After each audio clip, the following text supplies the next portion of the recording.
¿Qué tal? ¿Cómo le va?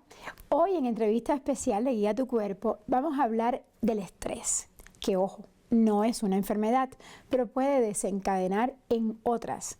Nuestro invitado es el doctor Jorge Julio González, él es psiquiatra y encargado de investigación de CONASAMA, que es la Comisión Nacional de Salud Mental y Adicciones aquí en México. ¿Cómo le va, doctor? Muy bien, muchísimas gracias, Aisa. Usted tiene que lidiar muy frecuentemente con pacientes con estrés y bueno, dirige esa institución tan importante que es CONASAMA. ¿Qué es el estrés? Bueno, el estrés lo podemos explicar de una manera que es la respuesta que tenemos todos los humanos y los mamíferos, para empezar, para adaptarnos a una situación nueva. Cuando tenemos que echar a andar un mecanismo para cuidarnos, para cambiar de lugar, de alimentación, de temperatura, de altitud, de interrelación con el medio, tenemos que echar a andar mecanismos para poder subsistir en ella. Esto es estrés. Ahora, depende del tipo de cambio, el estrés nos puede rebasar nuestras capacidades de adaptación o puede no hacerlo. Cuando no lo hace, cuando el estrés representa un cambio al cual nos podemos ajustar, le llamamos eustrés, que sencillamente se refiere al reclutamiento de los recursos personales que tengo para poder mantenerme en equilibrio con el medio en el que estoy. Pero cuando la circunstancia a la que me tengo que adaptar rebasa mis capacidades, entonces muy probablemente represente un punto de tensión en donde algunos de mis sistemas de equilibrio pueden verse vencidos. Ese desequilibrio trae enfermedades. Por eso, el estrés en sí no es una enfermedad, pero ese desequilibrio que es estrés sí trae enfermedades. ¿Cuáles? Así, hay que entenderlo de esa manera, dependiendo de qué tan frecuente sea el estrés. O sea, puede haber estrés agudo, ¿no? Puede haber estrés episódico o puede haber estrés crónico, por ejemplo. Esta es una manera de entenderlo. El estrés agudo es cuando tenemos una dificultad que tenemos que enfrentar y encontramos la manera de hacerlo. A veces afecta un poco la atención, nos podemos sentir un poco nerviosos, pero al final podemos resolver el problema. Cuando es episódico es cuando estamos enfrentando una situación estresante de manera repetida, ¿no? Vamos a imaginar que el ambiente de trabajo es difícil, es nocivo, es hostil, es injusto. Entonces probablemente cada vez que yo me encuentre en una situación así, voy a echar a andar este sistema que me puede desgastar paulatinamente y en algún punto podría desencadenar una enfermedad. Y el estrés crónico es cuando todo el tiempo estoy enfrentando una situación que siento que no puedo manejar. Este es probablemente la condición que se relaciona a más enfermedades en las personas. Este es el que hay que evitar sobre todo. Es el que hay que identificar y evitar, claro que sí. Y aquí nos preguntan a la cuenta de @IsaEntrevista, que es la cuenta oficial del programa, si el estrés engorda.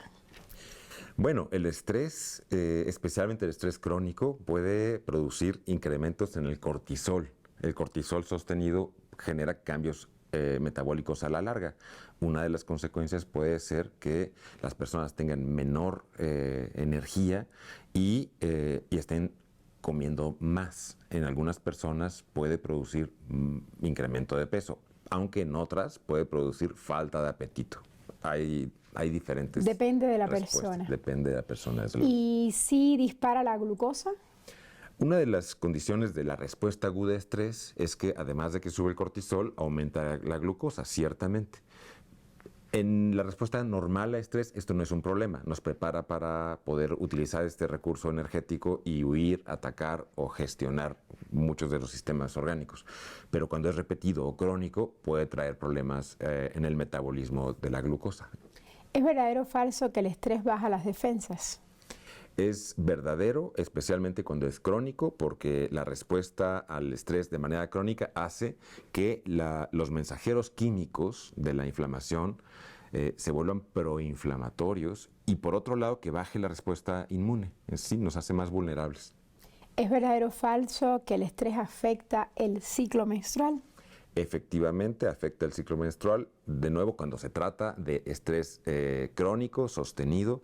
En algunas mujeres pueden incluso suspender el ciclo menstrual o puede ser irregular. ¿Es verdadero o falso que el estrés sube la presión arterial?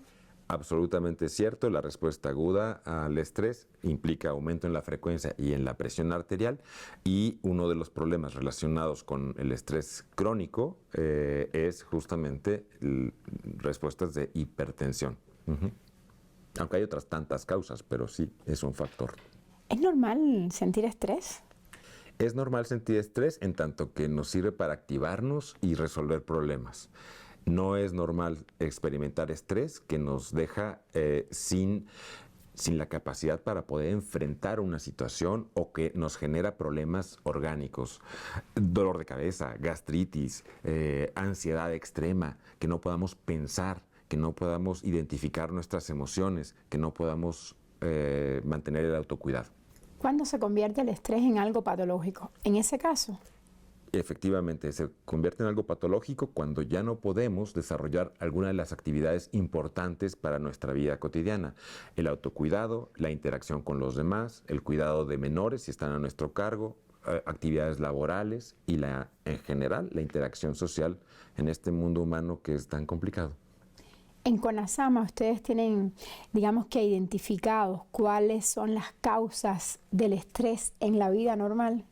En realidad sí, nos interesa mucho que la población en general, desde los chiquitos hasta jóvenes, adultos mayores, puedan identificar cuáles son los factores protectores que nos permiten tener más habilidades para enfrentar situaciones que para la mayoría de nosotros son estresantes, pero además nos interesa mucho que toda la población pueda conocer las causas estructurales que dan lugar a que la población enferme. Más allá que el nivel individual, nos interesa el nivel comunitario.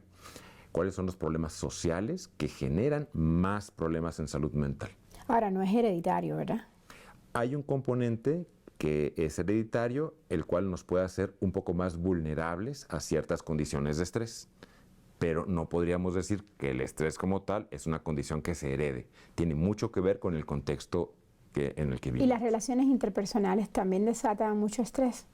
Algunas de ellas sí, especialmente cuando las relaciones interpersonales implican experiencias negativas. Esto es cuando nos sentimos agredidos, discriminados, devaluados, invalidados en nuestra experiencia humana. Por lo tanto, hay muchas relaciones interpersonales que pueden ser estresantes. Parte de cuidar nuestra salud mental implica identificar cuáles son las relaciones interpersonales o sociales o comunitarias o en el nivel más amplio posible que son adversas para mantener nuestra salud mental. ¿Qué pasa si tengo estrés crónico, que es el peor, ¿no? Y no lo trato a tiempo? Es muy probable que si me estoy exponiendo a una situación de estrés crónico, o sea, estoy en un ambiente que es adverso en todos estos aspectos que hemos hablado, es muy probable que acabe generando una forma de desgaste en mi organismo. Estoy activando continuamente esta respuesta que le llamamos la que es del hipotálamo hipófisis adrenales. Entonces estoy generando un montón de cambios en mi sistema nervioso que al final va a traer cambios metabólicos en el organismo completo, en el cerebro, que modifica de a poquito la capacidad para que yo pueda pensar claramente, que pueda mantener la memoria, que pueda ser empático, que pueda percibir mi medio interno, que pueda pensar, ¿no? ¿Cómo podemos diferenciar el estrés y la ansiedad? ¿Son hermanitos o primos? Son parte de un continuum, ¿no? Son primos, digamos. El estrés, podemos referirnos a esta respuesta, a la respuesta de estrés, como la activación de momento ante una situación adversa. La ansiedad ocurre cuando echamos a andar toda la respuesta de estrés, cuando en realidad no hay una situación adversa real, más bien es interna. Lo que identificamos en la ansiedad es que hay un pensamiento donde pensamos que puede haber algo catastrófico continuamente, que pensamos que se va a morir un familiar, que nos podemos enfermar, que nos puede pasar lo peor, y esto continuamente está activando todo el sistema de estrés. O sea, liberamos adrenalina, liberamos cortisol, generamos un tono muscular diferente y todo un proceso biológico endocrino de inflamación, ¿no? Nos preparamos para lo peor.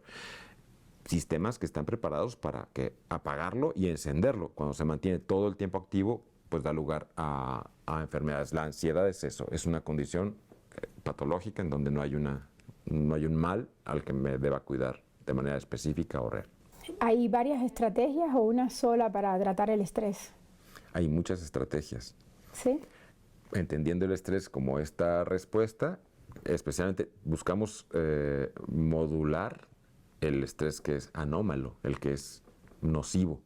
Entonces, hay estrategias que pueden ser desde la meditación, ejercicios de respiración, de relajación muscular profunda y otros ejercicios más recientes que habrán escuchado nuestro auditorio, que es ejercicios de mindfulness, que implica ejercicios de atención plena, en donde paulatinamente voy haciendo conciencia de los cambios en mi organismo y en mi emoción, en mi pensamiento, para poder tener una manera más para regularme hacia el medio. Desde luego que cambiar la circunstancia en la que vivo es parte de cambiar la respuesta a estrés. O sea, no puedo estar en un ambiente anómalo que me es adverso todo el tiempo y esperar que mi estrés se termine. Entonces, una parte es el contexto y una parte es cómo interpreto el mundo y mi respuesta fisiológica. Interesantísimo, doctor. Le propongo hacer una breve pausa para continuar con este tema que es el estrés. Ay, ay, ay. ¿Quién no ha tenido estrés en la vida? Ya volvemos.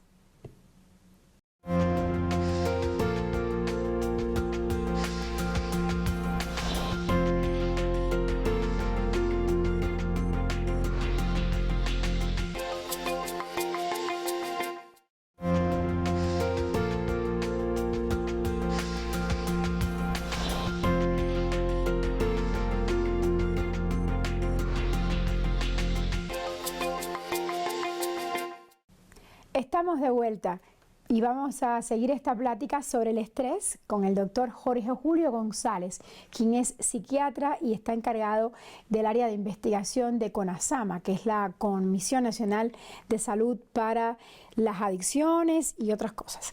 Doctor Jorge Julio González, usted habló del mindfulness, de la meditación, pero ¿nos puede ampliar un poquito más de esto? Porque si estamos estresados y queremos hacerlo en casa, pues nos vamos a acordar de su recomendación. Claro, podemos encontrar muchos recursos, incluso en internet, de cómo hacerlo. La meditación mindfulness es una técnica que proviene de muchas técnicas, en realidad, de meditación, que están encaminadas a que podamos regular la respuesta fisiológica al estrés a partir de la atención plena. Nos entrenamos paulatinamente a poner atención en nuestros procesos internos, en nuestros pensamientos y en la circunstancia que vivimos, de tal manera que podamos regular paulatinamente, de mayor manera, la respuesta fisiológica al estrés. Y se ha comprobado que en tanto que nos podemos entrenar en estas técnicas, cuando nos enfrentamos a una situación estresante, nuestra respuesta fisiológica es menor, lo cual puede reducir las consecuencias en la salud, especialmente cuando se trata de estrés repetido al que nos sometemos. Y esto es importante porque a veces las personas piensan que el estrés debe solucionarse con medicamentos. Y en realidad hay muchas estrategias que nos pueden ayudar a regular la respuesta a estrés. Importantísimo eso que nos acaba de decir, para que no siempre la solución sea el medicamento, ¿no? Así es, casi siempre lo primero que podemos hacer es entender lo que nos está ocurriendo y aprender nuevas técnicas y estrategias para regular esta respuesta, sin duda. ¿Y el estrés se puede curar así completamente con estas técnicas? Podemos reducir la respuesta al estrés. La verdad es que es irreal pensar que podemos vivir sin estrés. Como decíamos hace unos minutos, el estrés es una respuesta normal y lo que buscamos es que no tener una respuesta exagerada, que pueda ser patológica, que pueda ser dañina. Entonces, lo esperable es que podamos gestionar el estrés de tal manera que podamos resolver los problemas que tenemos, que podamos activarnos cuando hace falta, pero que nos haga el menor daño posible. Hay prácticas diarias que podemos desarrollar para que junto con la meditación y estas otras técnicas que usted nos regaló hoy, podamos bajarle al estrés. Desde luego que sí. Una de las, y voy a enumerar algunas, voy a nombrarlas. Es importante que cuidemos que nuestro ciclo de sueño se mantenga constante e íntegro. O sea, cuando dejamos de dormir, tendremos una respuesta al estrés mucho mayor. Si nos deshidratamos, es otra condición. Si estamos con alteraciones en nuestra alimentación, si comemos demasiados carbohidratos, por ejemplo, o nuestra alimentación está desbalanceada, probablemente nuestra respuesta tampoco sea la mejor. El uso de sustancias estimulantes, por ejemplo, el uso excesivo de cafeína, quienes fuman, el uso de nicotina tampoco ayuda a la gestión del estrés.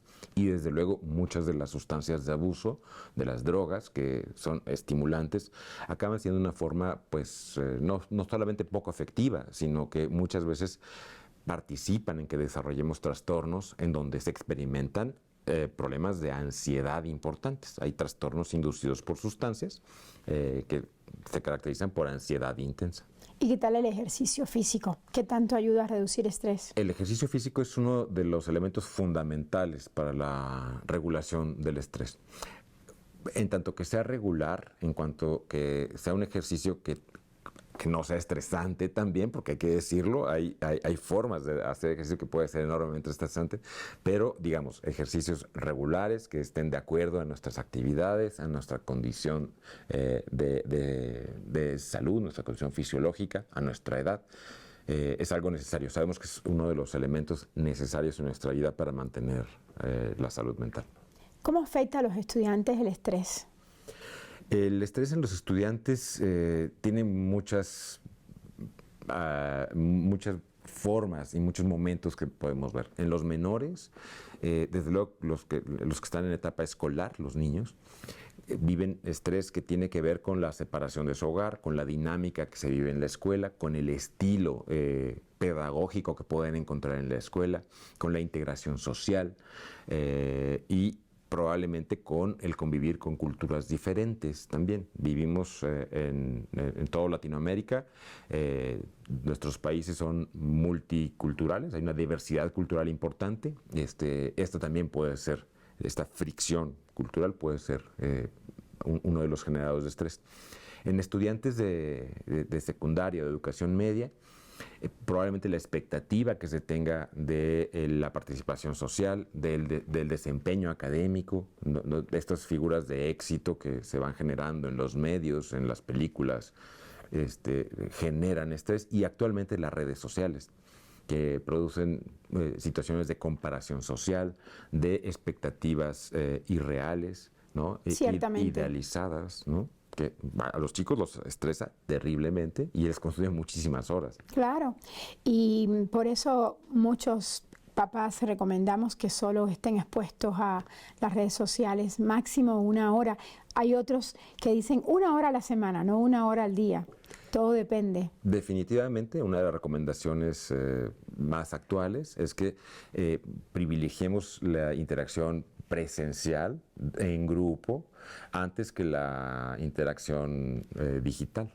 Que jueguen más entre niños, ¿no? Que jueguen más, que conversen más entre niños y también intergeneracionalmente, porque se pierde a través de todos estos mecanismos, se pierde la comunicación intergeneracional, que es importantísima, ¿no?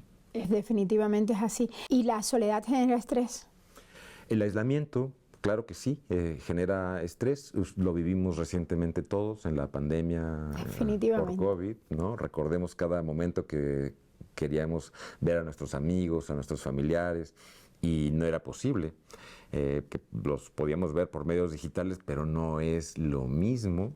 Querríamos poder conversar, abrazar con ellos, y lo vimos en los chicos también, que añoraban jugar con sus compañeros, y pudimos ir viendo la mayoría de los que somos padres cómo se iban angustiando cómo cambió su ciclo de sueño, cómo cambió su forma de interactuar con otros niños y después lo difícil que fue que regresaran a la convivencia presencial, ¿no? Muchos no se querían quitar el cubrebocas, muchos no querían salir de casa, bueno, fue terrible, ¿no?